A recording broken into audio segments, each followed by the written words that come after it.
Nós vamos estudar a carta que Paulo escreveu aos Filipenses. Carta aos Filipenses é que nós vamos estudar hoje, tá bom, querido? Então fique atento aí com a tua Bíblia aberta.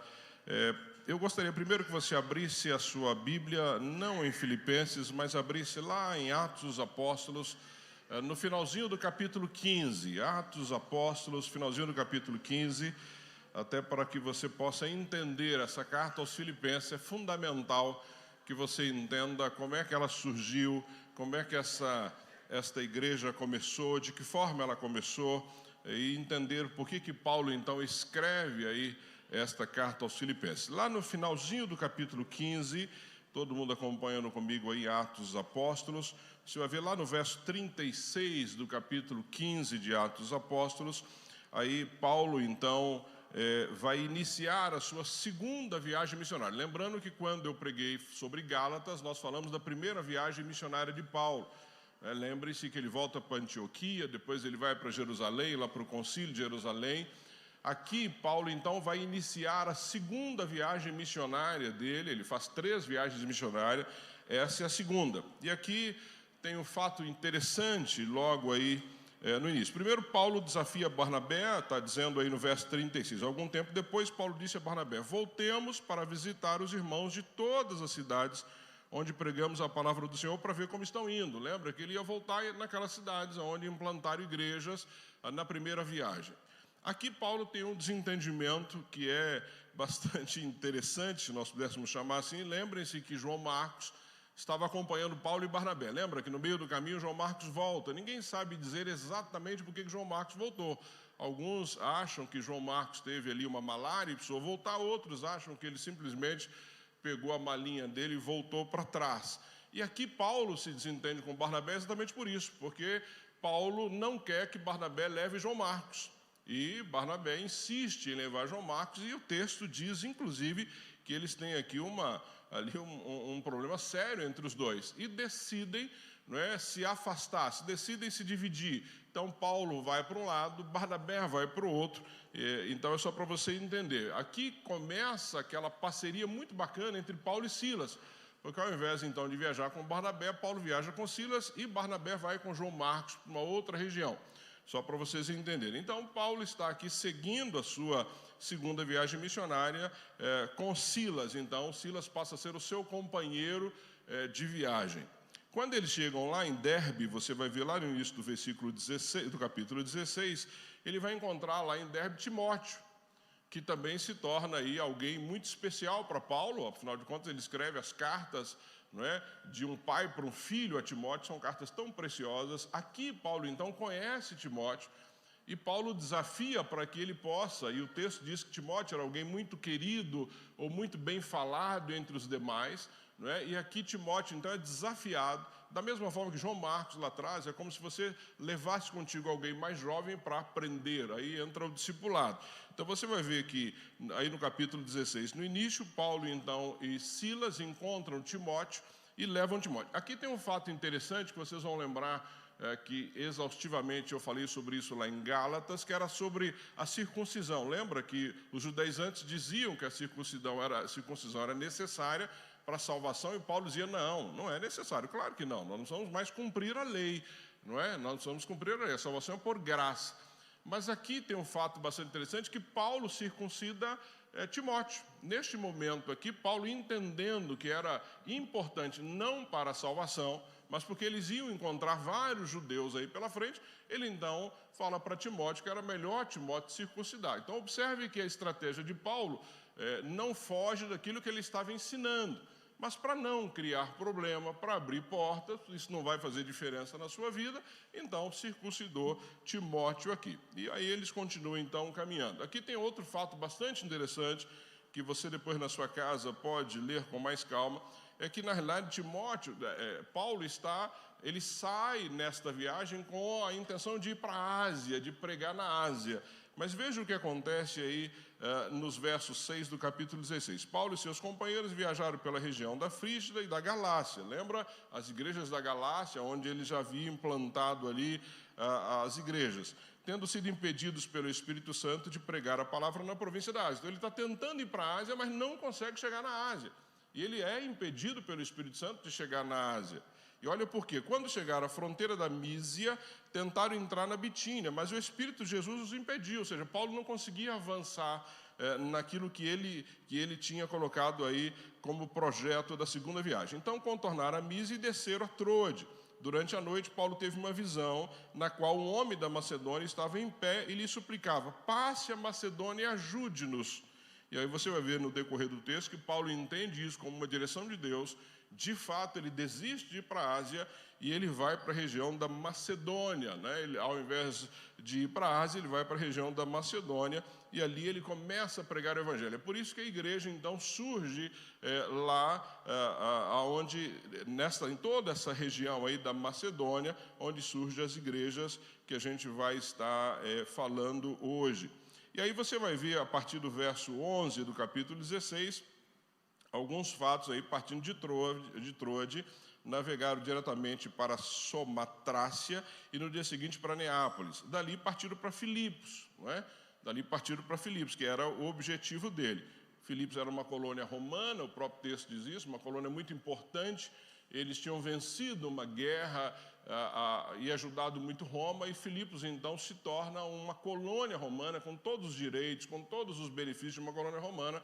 Inclusive, alguns diziam que Filipos era uma miniatura de Roma, de tão importante que era essa cidade naquela região. 3 fatos acontecem aqui que é fundamental para nós entendermos a carta que nós vamos estudar. O primeiro fato está aí, ainda em Atos dos Apóstolos, no capítulo 16. Observe ali no finalzinho do verso 13, diz aí: sentamos-nos, que eles foram para a beira do rio, sentamos e começamos a conversar com as mulheres que haviam se reunido ali. Ou seja, Paulo já está ali pregando o evangelho naquela região. Uma das que ouviam, no verso 14, era uma mulher temente a Deus chamada Lídia.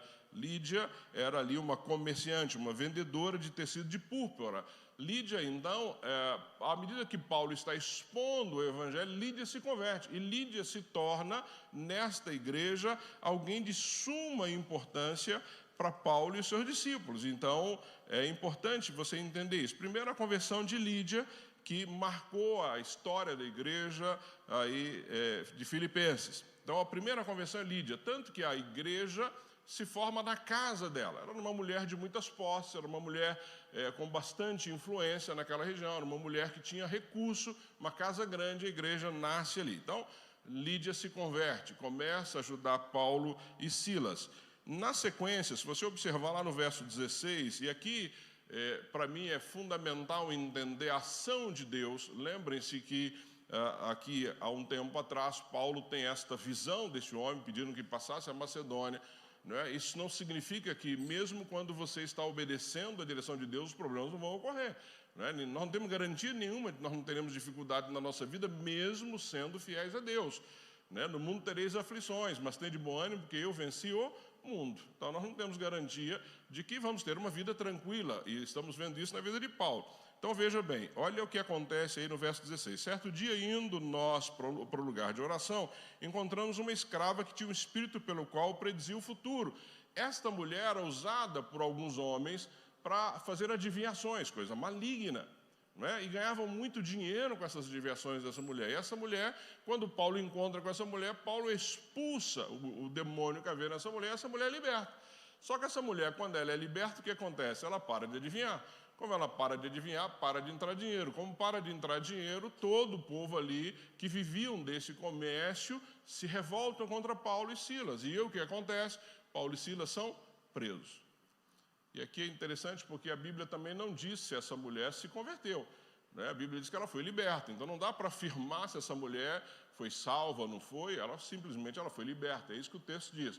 Mas este fato de Paulo ter libertado esta mulher e ter ido preso, vai acontecer uma outra coisa muito interessante. Se você virar as páginas da sua Bíblia e você for lá para o verso 29 do capítulo 16, você vai ver que aí acontece um fato que todos nós conhecemos, e tem louvores, né, que falam que Paulo e Silas estavam cantando ali à noite, louvando a Deus, e um grande terremoto acontece, e as cadeias são quebradas. Isso é muito conhecido no nosso meio. é aqui que acontece de fato isso, ou seja, houve um terremoto, né? E as cadeias que prendiam Paulo e Silas são abertas e eles ficam livres, não é? Para sair daquele cárcere. E aí, com tudo isso, aquele carcereiro que era o responsável por fazer a segurança deles, fica desesperado. Tanto que no verso 29 diz assim: o carcereiro pediu luz, entrou correndo e trêmulo, prostrou-se diante de Paulo e Silas. E disse assim no verso 30, então levou-os para fora e perguntou: senhores, o que devo fazer para ser salvo? Porque o carcereiro sabia que seria morto. Era a responsabilidade dele manter Paulo e Silas presos ali, não é? E simplesmente aquele terremoto, e alguns comentaristas dizem que é interessante, que é um terremoto que só quebrou as correntes de Paulo e Silas, ou seja, era específico para a libertação deles.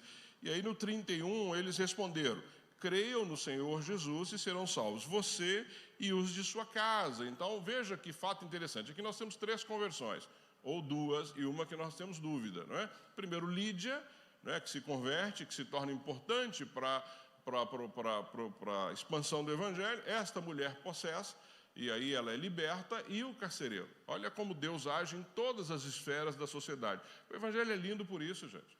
O Evangelho é lindo porque Deus vai agindo em todas as esferas. Ninguém está livre desse amor que Deus tem pelo homem. É impressionante isso.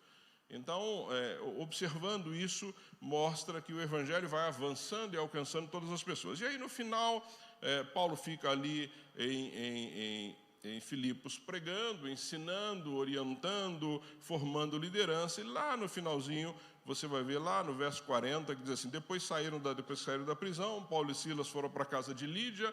Lembra que a igreja é fundada ali, onde se encontraram com os irmãos e os encorajaram. E então partiram. Então, aqui Paulo funda a igreja de Filipenses, né? Aqui ele funda a igreja de Filipenses. Então ele continua com as suas viagens, continua fazendo todo o seu projeto, e no final da 3ª viagem missionária de Paulo, ou seja, passam aí alguns anos, no final da 3ª viagem missionária de Paulo, é que Paulo então escreve esta carta então aos irmãos lá de Filipos, aos irmãos filipenses. Tudo indica que Paulo escreve essa carta ali pelo ano 61 depois de Cristo. Ele está de novo preso em Roma.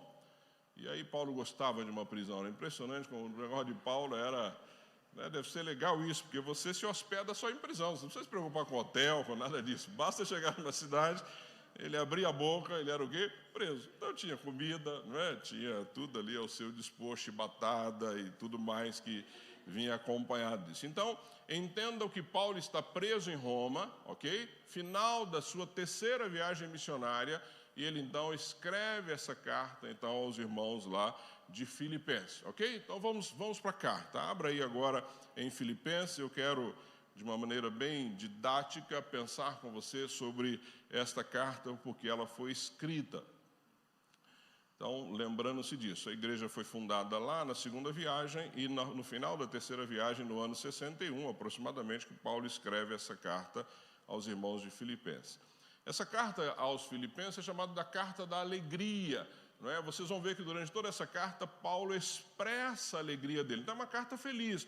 Apesar de, em algum momento, e nós vamos ver isso juntos, ele orienta com relação de novo aos judaizantes, tudo aquilo que estava acontecendo, mas é uma carta muito alegre, é uma carta de instrução, mas é uma carta alegre. Ela começa aí no verso 3 do capítulo 1, quando ele fala disso, porque a igreja de Filipos foi a maior parceira de Paulo em todos os sentidos. Ele começa aí no verso 3 dizendo assim: agradeço ao meu Deus toda vez que me lembro de vocês. Olha que coisa bonita. Toda vez que ele lembra da igreja de Filipos, ele agradece a Deus. Você sabe que eu agradeço a Deus pela vida de um homem chamado Marcelo, que nos ajudou aqui nessa igreja.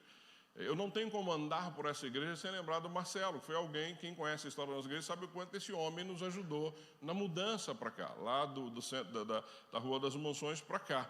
Então é interessante porque é esse sentimento que a gente tem quando a gente lembra de alguém que nos é custoso, que nos é alguém que nos ajuda, alguém que fez diferença na tua vida. Eu creio que você tem esse mesmo sentimento por várias pessoas. Eu tenho por várias pessoas. E eu digo a ele porque quando eu chego nessa igreja aqui, toda vez que eu entro nessa igreja, eu lembro do Marcelo, eu agradeço a Deus pela vida dele. E é isso que Paulo está dizendo, agradeço ao meu Deus toda vez que me lembro de vocês. E em todas as minhas orações em favor de vocês, sempre oro com alegria. E ele continua no verso 5, por causa da cooperação que vocês têm dado ao Evangelho, desde o primeiro dia até agora. Então ele está dizendo, até agora o quê? Até agora no cárcere, até agora enquanto eu estou preso aqui em Roma. Então, uma coisa interessante de pensar nessa igreja de Filipos, que ela era uma igreja constante. Ela não era uma igreja como algumas que ajudaram Paulo em algum momento e depois simplesmente, não, eles ajudaram Paulo desde a fundação, durante todo o tempo. E é isso que ele está dizendo, vocês são fiéis e têm sido fiéis comigo desde o primeiro dia até agora. Então, ele mostra exatamente isso, ou seja, ele mostra a alegria dele por essa igreja. Aí nos versos 3 e 5, que ele está agradecendo sobre essa cooperação, né, ela tem sido constante, a igreja tem sido constante nessa ajuda. Depois, queridos, ele vai falar como o crente deve viver nos versos 9, né, desça aí a tua vista um pouquinho, o verso 9, ele está dizendo assim, olha, aí ele vai mostrar como o crente deve viver. Ele está dizendo assim, ó, esta é a minha oração no verso 9, que o amor de vocês aumente cada vez mais em conhecimento e toda percepção, para discernirem o que é melhor, a fim de serem puros e irrepreensíveis até o dia de Cristo, cheios do fruto da justiça, fruto que vem por meio de Jesus Cristo para a glória e louvor de Deus. Duas coisas importantes que nós temos que entender aqui quando ele escreve esses dois versos. Ele diz assim, que o amor, a minha oração é que o amor de vocês aumente cada vez mais em conhecimento e toda percepção. O que ele está querendo dizer? Amados, quando você não é um discípulo de Jesus, quando você não é alguém convertido, quando você ainda não entregou a sua vida a Jesus, você tem uma percepção do mundo. Você, você busca um conhecimento do mundo. Quando você se converte, de fato, a tua percepção tem que ser a percepção de Cristo. A nossa percepção tem que ser aqui, Ele voltará. Nós cantamos isso aqui. Se a minha percepção é de que Ele vai voltar, é isso que Paulo está dizendo aí, ou seja, qual é o conhecimento que eu tenho que buscar? Dele. E eu tenho que viver como se Ele fosse voltar hoje, como se Ele fosse voltar daqui a pouco, como se Ele fosse voltar neste momento. É isso que Ele está dizendo. Irmãos, vivam e buscam conhecimento e tenham a correta percepção do mundo. Ele vai voltar. É isso que ele está dizendo. Ele está dizendo o que nos interessa, o que nos importa, o que queremos, para onde estamos indo, de que forma estamos caminhando. É isso que Paulo está dizendo para os irmãos de Filipe. Olha, não se prendam a coisas que não têm importância. E isso serve para mim e para você hoje em dia. Não se prenda àquilo que não tem nada a ver com Deus. Não se prenda àquilo que não te acrescenta absolutamente nada. Tenha a percepção correta de que Ele vai voltar, e se Ele não voltar enquanto estiver vivo, quando você morrer, você vai estar na presença dEle. Ou seja, é essa percepção que Paulo está dizendo para os irmãos de Filipos. Então, queridos, eu e você temos que ter a percepção correta. Se nós nos convertemos e ainda continuamos a viver uma vida neste mundo com a percepção do velho homem, alguma coisa está errada. Alguma coisa não está certa na nossa vida. Mas a percepção tem que ser a de que Ele voltará. E se Ele voltar, eu estou preparado para isso? Se Ele voltar agora, eu estou pronto. Se Ele me levar agora, eu estou pronto a prestar contas a Ele, porque a Bíblia diz que todos nós prestaremos conta a Ele. É isso que Paulo está dizendo. Então, o crente tem que viver desta forma, como se, com a correta percepção, dando fruto. Fruto do quê? De justiça. É isso que ele está ensinando aí nos versos de 9 a 10. Depois, queridos, avançando um pouco mais, a partir do verso 12, Paulo faz uma análise aí muito interessante sobre a vida do cristão no passado, no presente e no futuro. Preste atenção comigo o que Paulo fala nesse sentido. Olha aí no verso 12, ele diz assim, quero que saibam, irmãos, que aquilo que me aconteceu tem, ao contrário, servido para o progresso do Evangelho. O que aconteceu com Paulo? Gente, tem uma lista gigante, se você tiver curiosidade de ver. Quantas prisões Paulo teve? Quantas chibatadas ele teve? Quantas varadas ele teve? Quantas vezes ele teve que sair fugindo de cidades? Não é? Nós estamos estudando as cartas de Paulo. Não tem uma carta de Paulo que ele não é espancado, preso, xingado, escorraçado de alguma forma. O que Paulo está dizendo para os irmãos de Filipos que sabiam das situações que ele havia passado? Ele dizendo assim, olha gente, quero que vocês saibam que aquilo que me aconteceu, ao contrário, está servindo de progresso. Progresso no grego é o mesmo que abrir picada, abrir caminho. Progresso, Paulo está dizendo aqui, olha, aquilo que está acontecendo comigo está abrindo espaço para o Evangelho continuar sendo pregado. Então, o que acontece na nossa vida de dificuldade, as lutas que passamos, tem que servir de abertura de picada para que o Evangelho seja pregado. Porque qual é a nossa perspectiva? Qual é o nosso objetivo? Por que o Senhor nos salvou? Para onde estamos indo? Mas aí eu estou num sofrimento que não é fácil, eu aqui não sei qual é o sofrimento, de alguns eu sei, mas o teu sofrimento precisa, na perspectiva de Deus, abrir caminho para que o Evangelho seja pregado. É isso que Paulo está dizendo. Então ele está dizendo, o sofrimento que eu passei, tudo isso que eu passei, está servindo para abrir espaço para que o Evangelho seja pregado. E aí ele dá algumas orientações muito interessantes. No 13, ele diz assim, olha, como resultado, tornou-se evidente a toda a guarda do palácio e a todos os demais que estou na prisão por causa de Cristo. Olha que coisa bacana de ouvir de Paulo. Não tinha uma prisão que Paulo fosse que não havia conversão. Toda prisão, o que ele está dizendo aqui, se você estudar um pouco mais a fundo, ele está dizendo toda a guarda do palácio. Essa era uma guarda especial que havia em Roma. E este povo estava se convertendo através da vida de Paulo. Vira a tua Bíblia, vai lá no finalzinho dessa carta, observe lá no verso 22 do capítulo 4. Vá lá, só por curiosidade. Olha quando ele saúda ou quando ele está se despedindo, o que ele diz? Lembre-se que ele está preso lá em Roma. Olha o que ele está dizendo. Todos os santos lhe enviam saudação, especialmente os que estão aonde? No palácio de César. Era guarda, funcionários, pessoas do palácio que haviam se convertido. Então Paulo não perdia oportunidade, ele não ficava choraminguando, ele não ficava com, a Toninha não fala que eu falo mimimi, mas não ficava com mimimi. O que Paulo queria era pregar o Evangelho. O que Paulo queria era o seguinte, alguém me deu um tapa, a oportunidade de eu pregar o Evangelho. Alguém me xingou, a oportunidade de eu pregar o Evangelho. Alguém não gosta de mim, oportunidade de pregar o Evangelho. Olha a perspectiva, olha o conhecimento. Então ele está dizendo exatamente isso, ou seja, como resultado é que estas pessoas que estão à minha volta, seja a guarda pretoriana, seja funcionário, seja...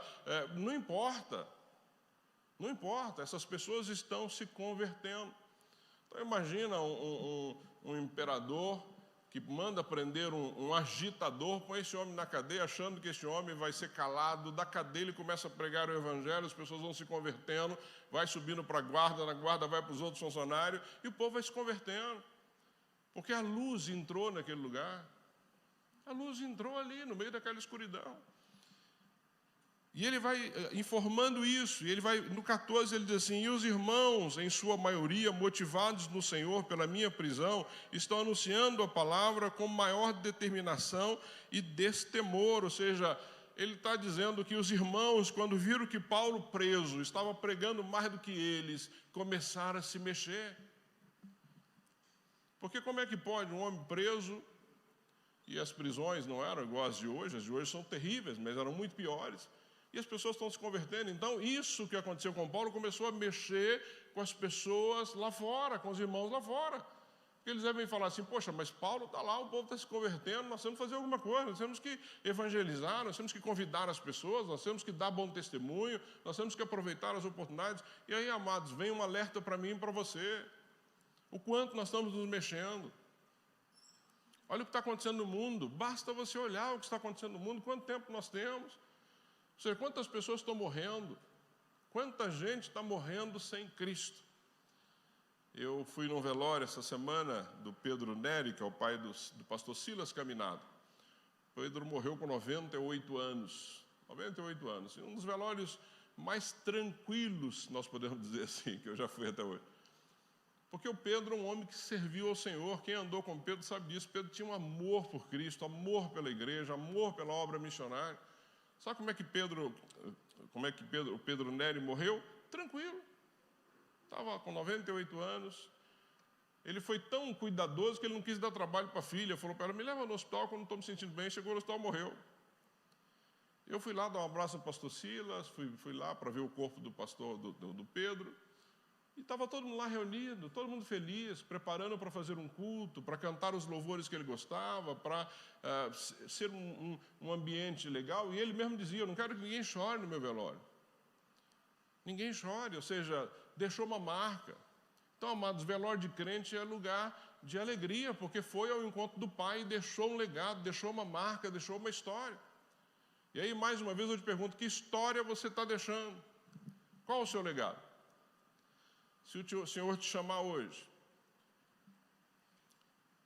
e pode ter certeza, querido, legado é quando as pessoas lembrarem de você e falar assim, ó, essa pessoa fez diferença, foi essa pessoa que me levou a Cristo, essa pessoa me confortou com uma palavra do alto, essa pessoa me chamou a atenção quando foi necessário, essa pessoa me exortou quando eu estava por um caminho errado. É isso é legado, isso é legado. E é isso que nós temos que buscar, e é isso que Paulo está dizendo aqui. Então ele trabalhou com afinco, mais do que os irmãos que estavam ali.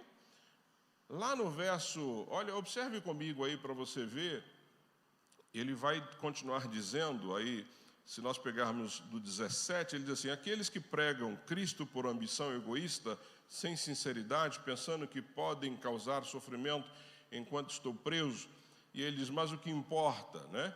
O importante é que, de qualquer forma, seja por motivos falsos ou verdadeiros, Cristo está sendo pregado e por isso eu me alegro. Aqui é só uma orientação.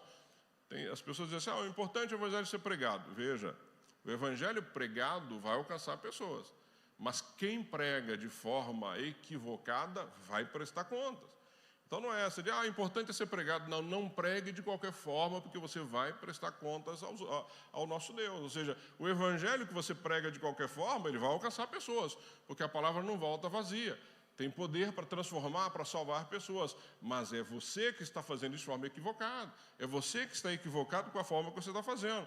E aí ele continua, e aí uma visão do futuro, aqui nos versos, a partir aí, de fato, ele diz aí, olha lá no 19, de fato continuarei a alegrar-me, pois sei que o que me aconteceu resultará em minha libertação. Aqui Paulo está dizendo que ele tinha certeza que ele seria liberto e que ele ainda poderia vê-los. Ele diz assim, graças às orações de vocês e ao auxílio do Espírito de Jesus Cristo, aguardo ansiosamente e espero que em nada serei envergonhado. Ao contrário, com toda a determinação de sempre, também agora Cristo será engrandecido em meu corpo, quer pela vida, quer pela morte, porque para mim o viver é Cristo e o morrer é lucro. Ele dizendo, olha, não importa, se eu viver, o nome do Senhor vai ser engrandecido através da minha vida, e se eu morrer da mesma forma.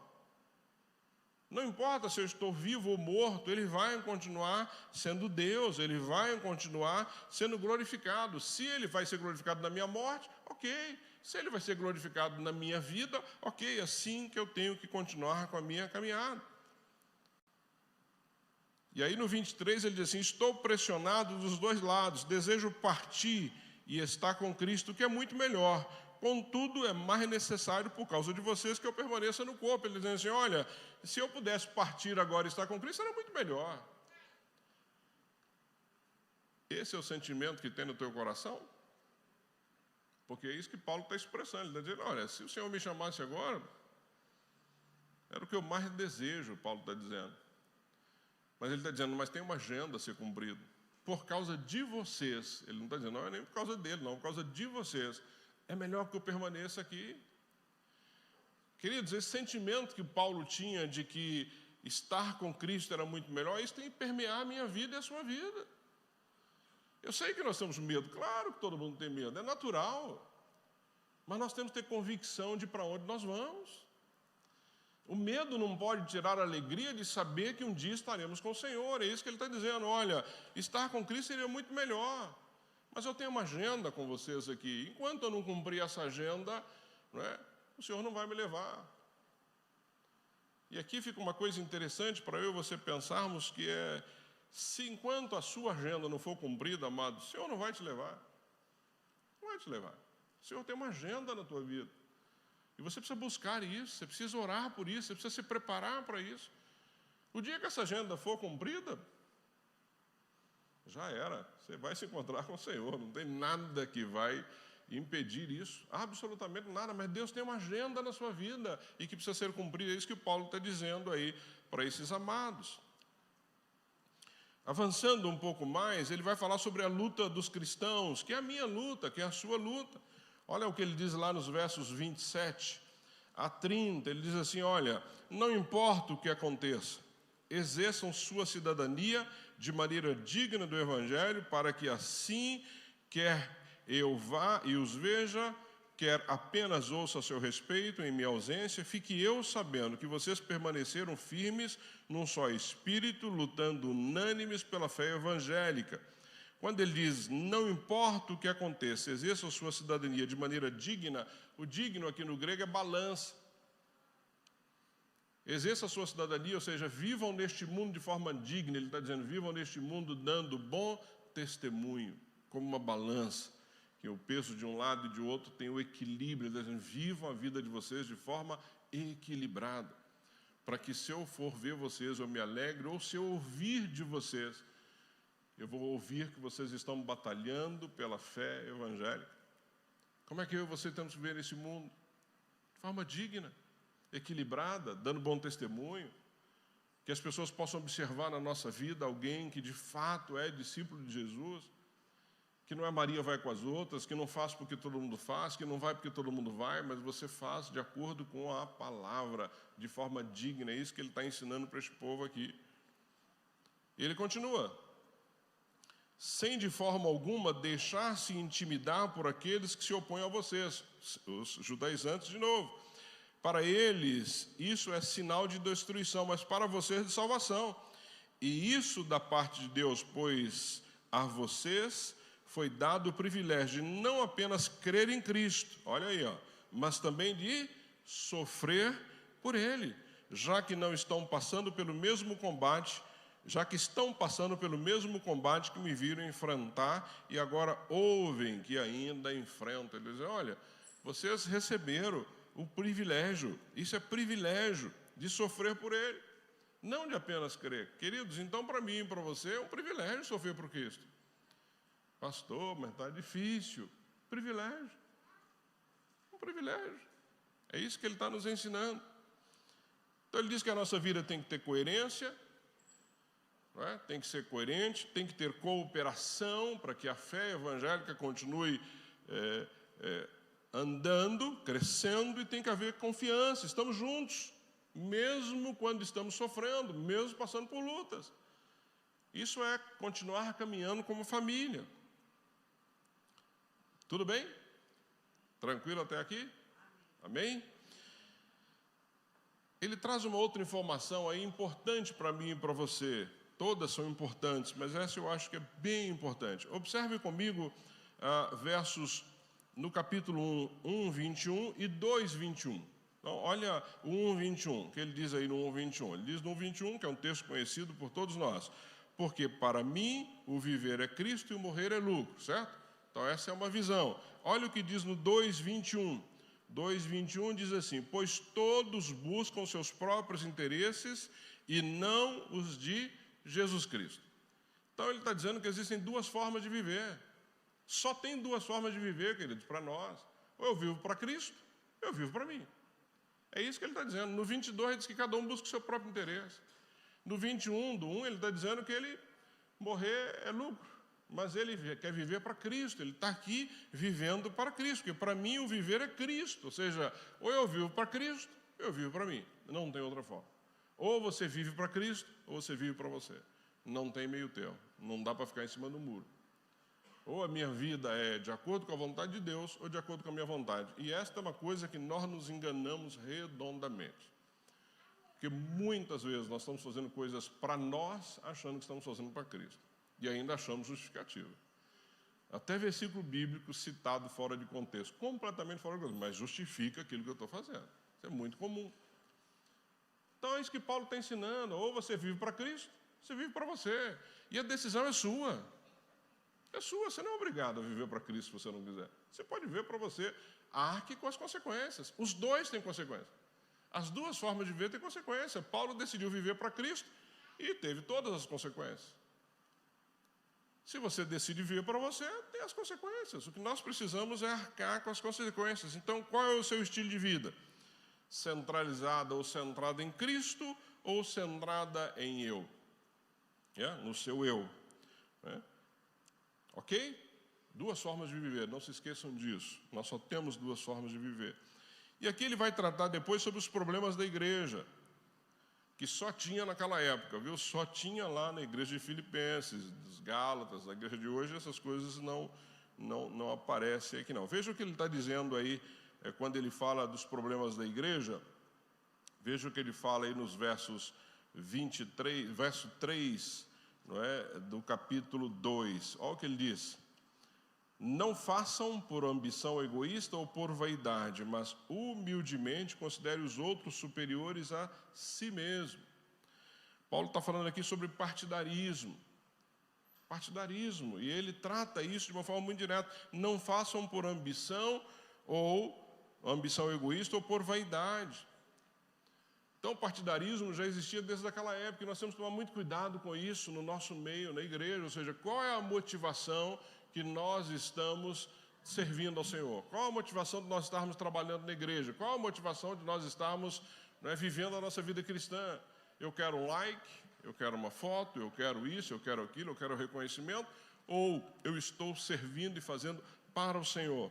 E Paulo aqui traz uma solução para esse partidarismo. Ele fala aí nos versos 1 e 2, no 3 ele fala do partidarismo. Olha 1 e 2 do capítulo 2, ele diz assim: se por estarmos em Cristo nós temos alguma motivação, alguma exortação de amor, alguma comunhão no Espírito, alguma profunda afeição e compaixão, completem a minha alegria, tendo o mesmo modo de pensar, o mesmo amor, um só Espírito e uma só atitude. Ou seja, esta é a forma de lidar com o partidarismo.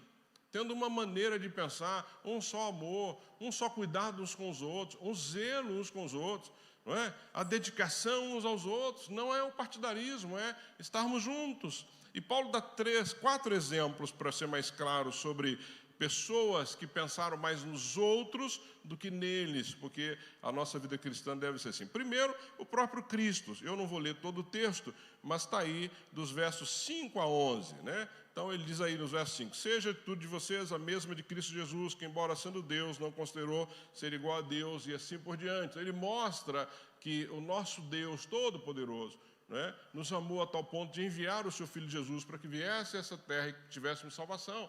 Então ele mostra que o partidarismo é como nós matamos a partir daí. Quem foi Cristo? O que ele fez? Ele foi humilde a ponto de se tornar um homem no nosso lugar. Então o partidarismo tem que encerrar. A outra situação que Paulo mostra que para acabar com o partidarismo é o seu próprio testemunho.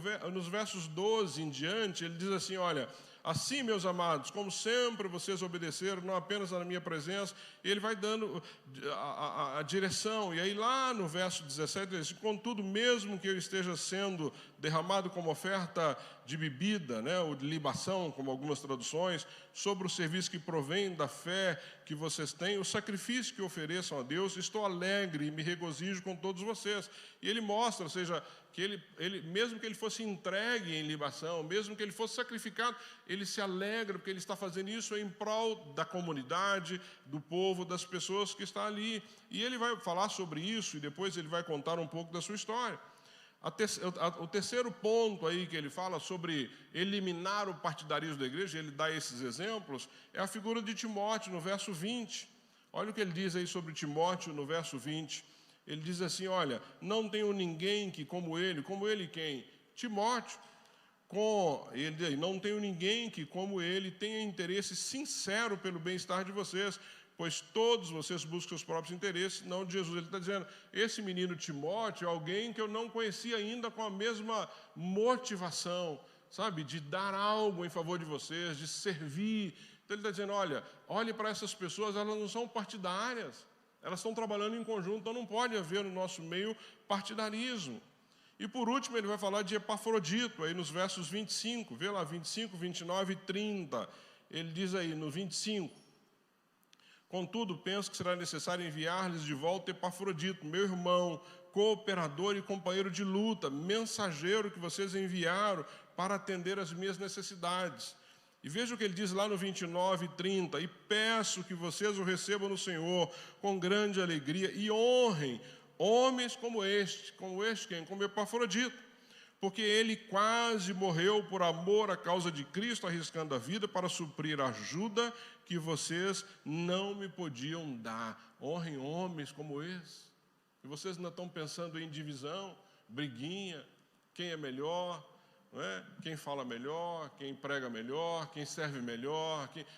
Para com isso, é isso que Paulo está dizendo para a igreja de Filipos. Porque existia na igreja o partidarismo, existe nas igrejas o partidarismo. Então tome cuidado com essa postura. Tome cuidado com a forma que vocês estão vivendo isso. Viva a vida cristã. Viver a vida cristã não é pensar no outro. É pensar no outro antes de você. Antes de você. Então, problemas aí com a igreja, que ele então dá uma orientação muito clara a esse respeito. Depois ele vai falar sobre a igreja enfrentando de novo o problema lá com os falsos mestres. E é impressionante. Toda a carta de Paulo, ele alerta a igreja sobre os falsos mestres. Isso é um alerta para nós nos dias de hoje. Porque hoje nós estamos cheios de falsos mestres por aí, homens usando o evangelho só para ganhar dinheiro, homens vivendo em palácios, homens vivendo de uma forma nababesca, homens vivendo com... Meu Deus, dá até vergonha de ver algumas coisas. Dá vergonha de ver o que nós estamos vivendo hoje, muitas vezes, no nosso meio, com líderes vivendo como se fossem CEOs de grandes empresas com dinheiro de dízimo e oferta de gente simples, de gente pobre. E Paulo já alertava isso lá atrás. Olha o que ele está dizendo aqui, olha comigo lá no verso 2 do capítulo 3. Cuidado com os quê? Com os cães. Cuidado com os cães. Com esses que praticam o mal, cuidado com a falsa circuncisão. E ele diz, pois nós é que somos a circuncisão, nós que adoramos pelo Espírito de Deus, que nos gloriamos em Cristo Jesus e não temos confiança alguma na carne. Ou seja, ele está dizendo, nós não vivemos mais de acordo com a lei, nós vivemos pela graça. Cuidado com os cães. Cuidado. E eu tenho alertado aqui desse púlpito o tempo todo, cuidado com quem vocês estão ouvindo por aí. Cuidado. E hoje nas redes sociais está cheio. Está cheio. Homens cobrando horrores para pregar o evangelho.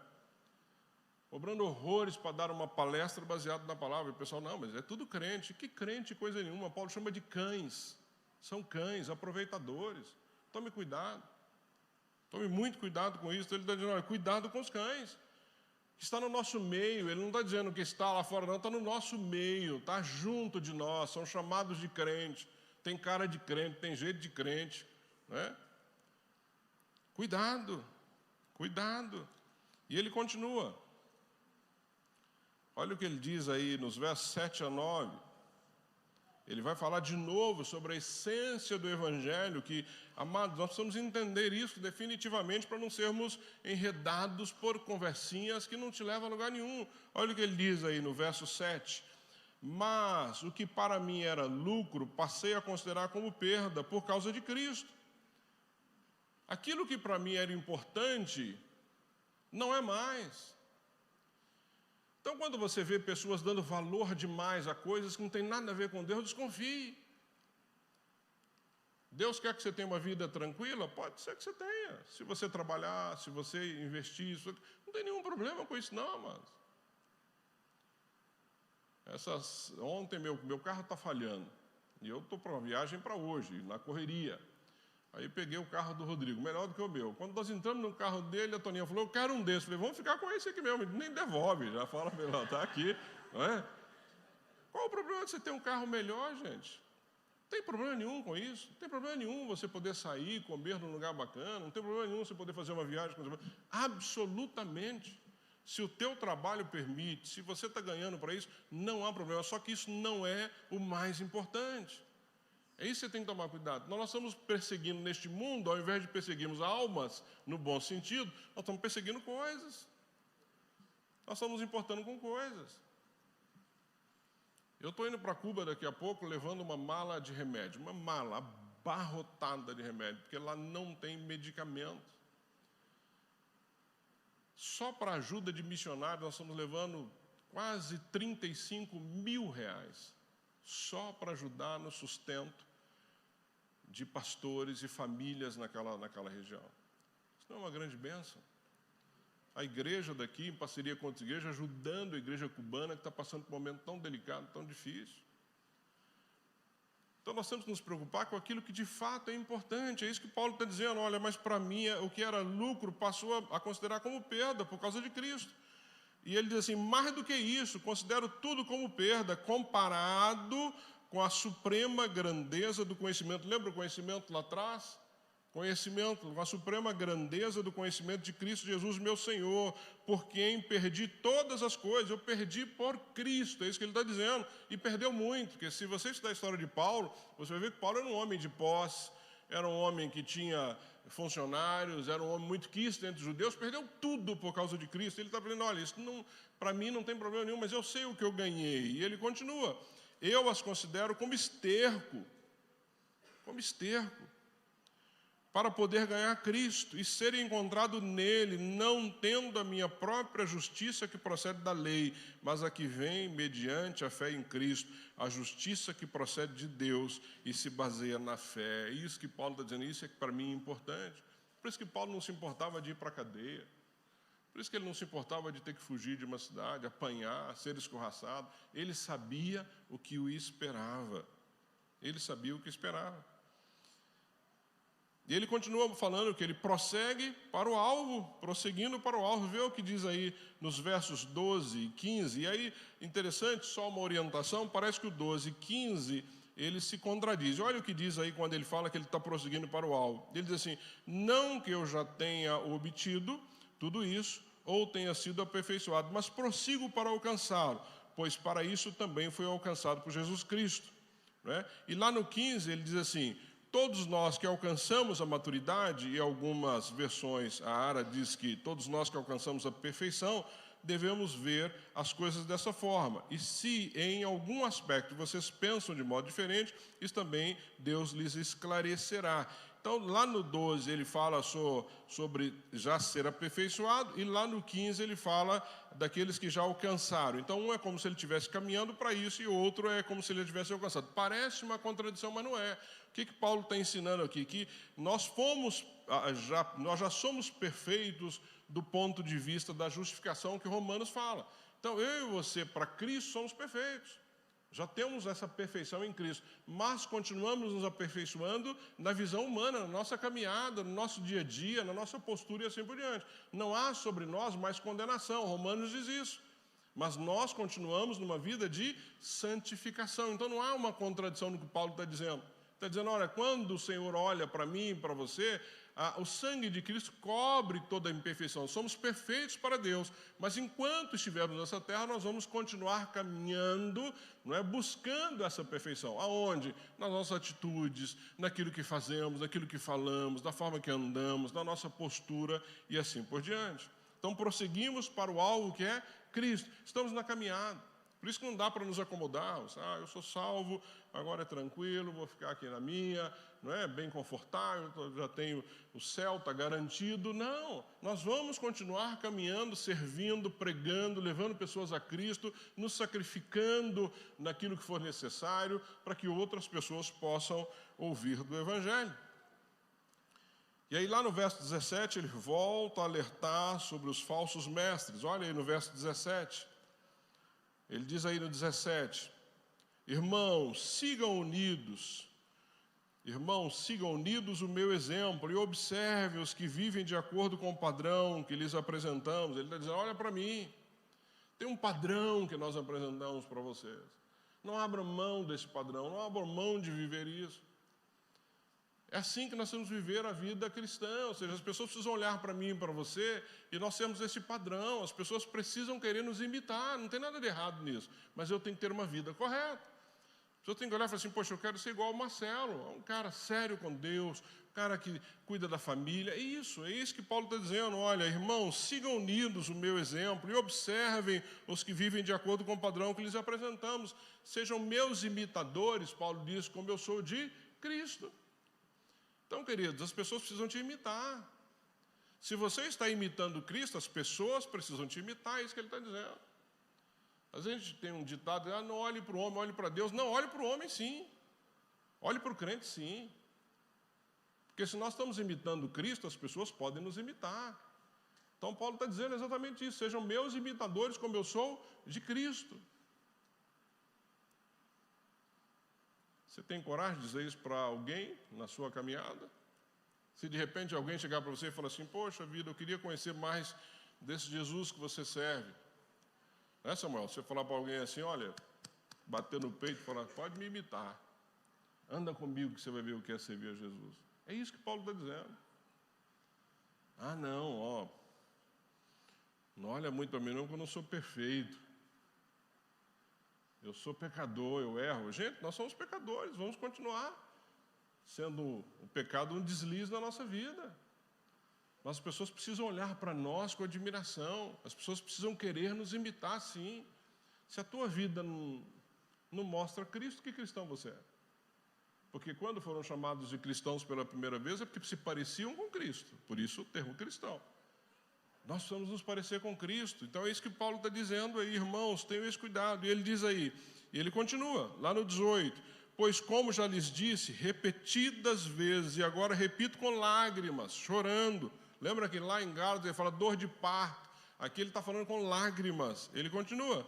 Há muitos que vivem como inimigos da cruz de Cristo. E algumas versões, há muitos no nosso meio que vivem como inimigos da cruz de Cristo. Estão preocupados só com seu umbigo, com seus desejos, em satisfazer os seus desejos. E aí Paulo dá ênfase no destino. O destino deles é a perdição. O seu Deus é o estômago. Né? É o estômago. E eles têm orgulho do que é vergonhoso, só pensam nas coisas terrenas, não pensam nas coisas do alto, não querem acumular tesouros no céu, é aqui, é aqui.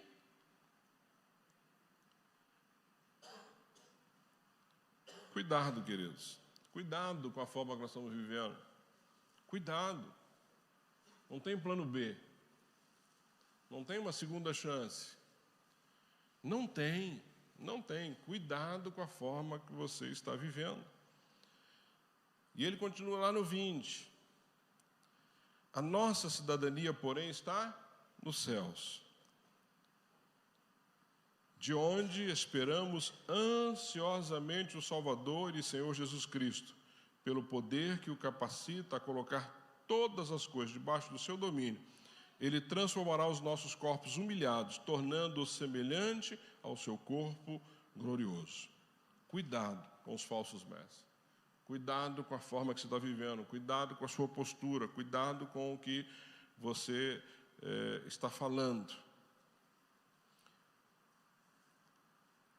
No capítulo 4, ele usa um termo bem legal aí, quando ele diz no capítulo 4, verso 1, que ele diz assim, portanto, meus irmãos... E aí, Paulo era muito amoroso. Quando você não conhece Paulo mais profundamente, dá a impressão de que não era, mas ele era muito amoroso. Ele diz assim, portanto, meus irmãos, capítulo 1, verso 4, a quem amo e de quem tenho saudade, vocês que são a minha alegria e minha coroa, coisa linda. Vocês, filipenses, são a minha alegria. Por isso que essa é uma carta alegre. Vocês são a minha alegria, vocês são a minha coroa. A coroa significa o êxito de alguma coisa que você fez. Permaneçam assim firmes no Senhor, ó amados, permaneçam firmes, não desanima, não se deixem levar por esses homens aí, não se deixem levar por essa sociedade, não desanime. No verso 9 ele dá uma orientação pastoral, lembra lá das discórdias que também existia aí, ele diz aí no verso 2 do capítulo 4, o que eu rogo a Evódia e também a Sintique é que vivam em harmonia no Senhor. Sim, peço a você, leal companheiro de julgo, que as ajude, pois lutaram ao meu lado na causa do Evangelho como Clemente e meus demais cooperadores. Os seus nomes estão no livro da vida. Então, Evódia e Sintique aqui estavam numa desavença. E ele está dizendo, como igreja, ajude essas mulheres. Ajude essas mulheres a se acertar, não deixe que elas continuem assim, porque o nome delas já está escrito no livro da vida. São batalhadoras, são pessoas que me ajudaram, são pessoas que estão na linha de frente, mas estão se desentendendo. Ajude essas mulheres. Aqui é uma palavra pastoral. E aí Paulo dá algumas ordens finais aqui no capítulo 4, que também é muito joia nós pensarmos. Veja aí no verso 4 do capítulo 4, o que ele diz? O que está aí? A primeira palavra. O que está aí? Alegrem-se. Alegrem-se sempre no Senhor. Alegrem-se sempre no Senhor. Novamente direi, alegre-se. Alegrem-se. Crente alegre, gente. Crente é um povo alegre. Diz que é um povo que come, mas é um povo mais alegre que come. Não é? Alegre. Você tem que ter alegria todo dia. Acordou, esteja alegre. Eu lá em casa pergunto para a Toninha como é que é. Eu já acordo com louvor. E agora eu descobri que dá até para dormir com louvor, com a tela preta lá da TV. Já é uma delícia. Eu acordo feliz todos os dias. Às vezes com a dor aqui, outra ali, eu vou lá para fazer meu café e alegre, já ouvindo louvor. Porque eu me alegro do Senhor usar a minha vida. Eu me alegro de Ele estar me dando mais um dia de vida. Eu me alegro de poder ensinar. Eu me alegro de ter uma comunidade. Eu me alegro de poder ter irmãos queridos. Isso é alegria no coração. Então, o crente não pode viver murmurando, meu Deus do céu, segunda-feira. Amado, é mais uma semana para você servir. É mais um dia, é mais um momento. Coisa chata é gente que murmura. Me perdoe. O tempo todo murmurando, tudo está ruim. Tudo está ruim. Então, tome cuidado. Paulo está dizendo, alegre-se. Depois, no verso 5, ele vai falar sobre a amabilidade. Olha que coisa linda no verso 5. Ele diz assim, seja a amabilidade de vocês conhecida por todos, ou seja, sejam amáveis uns com os outros, que as pessoas possam ver isso em vocês. Amáveis. Se preocupar um com o outro, saber como é que está, se colocar à disposição, a amabilidade.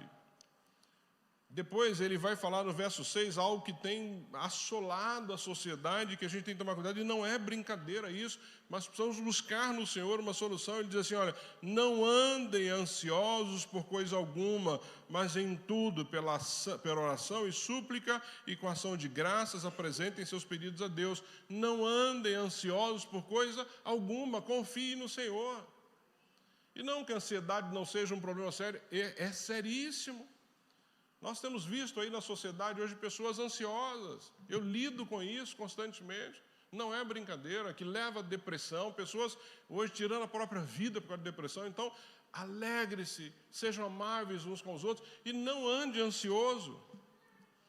E ele diz que uma das formas de você não estar ansioso está aí no próprio texto, que ele diz assim, olha, não andeis ansiosos por coisa alguma, mas em tudo pela o quê? Oração, ore a Deus, para que Ele tire do seu coração a ansiedade. Ore a Deus, ore de forma correta. Expresse para Deus o que está no teu coração, oração e súplica. Aí depois ele vai falar sobre uma outra ação que nós podemos ter para nos ajudar, não é? a não ficar ansiosos. Está aí no verso 8, finalmente, irmãos, tudo que for verdadeiro, tudo que for nobre, tudo que for correto, tudo que for puro, tudo que for amável, tudo que for de boa fama, se houver algo de excelente ou digno de louvor, pensem nessas coisas. Então Paulo está dizendo, não quer andar ansioso, pense corretamente. Gente, ansiedade é um negócio impressionante, porque a ansiedade é assim, e se? Mas se acontecer, mas se ele falar, a ansiedade é se, e na maioria das vezes não acontece. A gente deixa de dormir, deixa de comer, não é? Porque a ansiedade nos consome. Então a ansiedade está ligada ao se. E se acontecer? E se houver? E se? Né? Não dá para viver assim. Então Paulo está dizendo, pense em coisas boas. Substitua a tua ansiedade por outras coisas. Substitua na sua mente, no seu coração. E no verso 9, olha o que ele está dizendo no verso 9, para trabalharmos a questão da ansiedade. Ponham em prática tudo o que vocês aprenderam, receberam, ouviram e viram de mim, e o Deus da paz estará com vocês. Está dizendo, haja corretamente. Tudo aquilo que eu ensinei, põe em prática, vivam, que aí a ansiedade vai sair do seu coração, não é? estou aguardando algo, eu vou continuar trabalhando, eu vou continuar fazendo, eu vou continuar andando, eu não vou deixar isso tomar conta do meu coração. Porque se eu deixar, toma conta. Então ele está dizendo, ore corretamente, pense corretamente e haja corretamente. E aí a ansiedade não vai tomar conta do teu coração. E aí ele termina falando sobre a parceria missionária, aí dos versos 10 a 20, quando ele encerra essa carta. Dos versos 10 a 20, depois você pode ler com mais calma, ele vai falar sobre essa parceria. Ele começa dizendo, alegre-me grandemente no Senhor, porque finalmente vocês renovaram o seu interesse por mim, ou seja, a parceria que ele fala desde o início, a parceria que ele iniciou a carta, ele fala sobre essa parceria, sobre fazer missões, ele fala que ele aprendeu a adaptar-se ou a viver em qualquer situação, ele aprendeu o segredo de viver tranquilo em toda e qualquer situação, tanto que lá no 13, que é um verso muito conhecido, ele diz assim, tudo posso naquele que me fortalece, tudo posso porque eu aprendi, tudo posso porque eu sei que Deus tem cuidado de mim. Não é um mantra que você fica repetindo, tudo posso naquele que me fortalece. Não é mantra, meu irmão. Você, na caminhada cristã, com a maturidade, com a dependência de Deus, você vai aprendendo a viver naquele que te fortalece. Quem te fortalece? O Senhor. Por isso que é tudo posso naquele que me fortalece. Naquele, não em mim. Porque se depender de mim, você desmaia, você desmorona. Mas é Ele que te fortalece, é isso que Paulo está dizendo. No 14, ele diz, apesar disso, vocês fizeram bem em participar das minhas tribulações, ajudaram, mandaram recursos, mandaram ajuda, mandaram pessoas a estar com Paulo. E aí lá no 17, ele encerra de uma forma muito linda, ele diz assim, não que eu esteja procurando ofertas. Ele está dizendo, não estou procurando dinheiro, não é isso.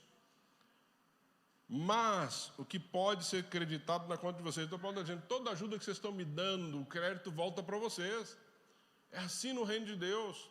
O reino de Deus é assim, quando você ajuda, o crédito é seu, não é meu. Você está ajudando alguém, está fazendo algo, está contribuindo de alguma forma, está participando de um projeto, o crédito é seu. Porque isso é acreditado na sua conta no céu, não é na minha. A minha eu estou investindo. Você está investindo na sua. E aí ele, no 18, diz assim, recebi tudo. E o que tenho é mais do que suficiente. Estou amplamente suprido. Agora que recebi de Epafrodito os donativos que vocês enviaram. São uma oferta de aroma suave, um sacrifício aceitável e agradável a Deus. O meu Deus suprirá todas as necessidades de vocês, de acordo com suas gloriosas riquezas em Cristo Jesus. E aí Paulo, então, encerra falando sobre essa parceria, não é? A ideia de que fazer missões são com mãos que se abrem, mãos que doam, mãos que investem, não é? São joelhos que se dobram, orando pelo projeto, orando para que pessoas sejam alcançadas, e os pés que vão, as pessoas que vão em lugares aonde outros não irão. Então, mãos que se abrem, joelhos que se dobram e pés que vão. É assim que se faz missões, é assim que se caminha, é assim que igrejas são formadas, é assim que pessoas são alcançadas, e é dessa vez que e assim que nós temos que caminhar. Então essa é a dinâmica. Ele termina a carta dizendo da alegria dele por esta igreja que o sustentou e cuidou dele de uma forma tão especial, e assim ele encerra então a carta aos Filipenses. Amém? Aprenderam algo hoje? Amém? Alegria. Quero ver ninguém aqui cabisbaixo, triste, choraminguando. Não vem reclamar para mim não. Alegria. Amém? Vamos ficar de pé, eu quero orar com vocês.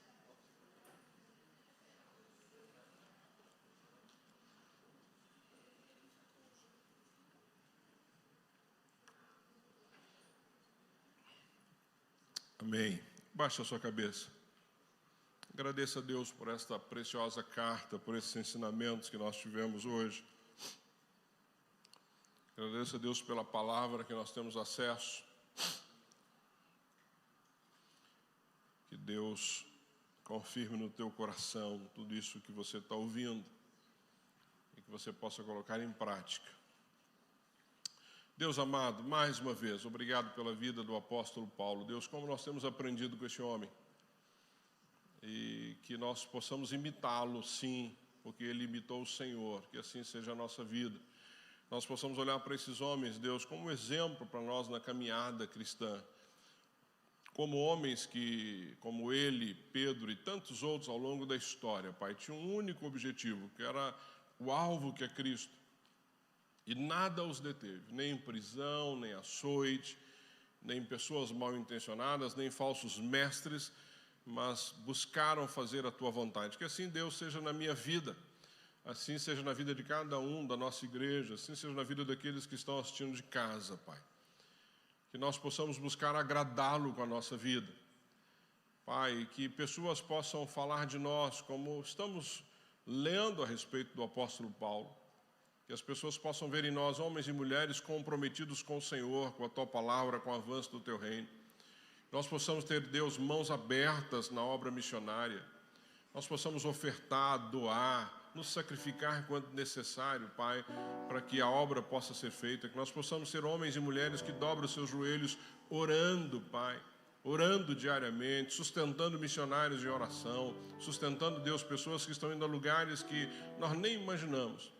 E que nós possamos ir, Pai, que tenhamos coragem, sim, de enfrentar as dificuldades que possam vir, mas levar a tua palavra àqueles que necessitam ouvir do Senhor.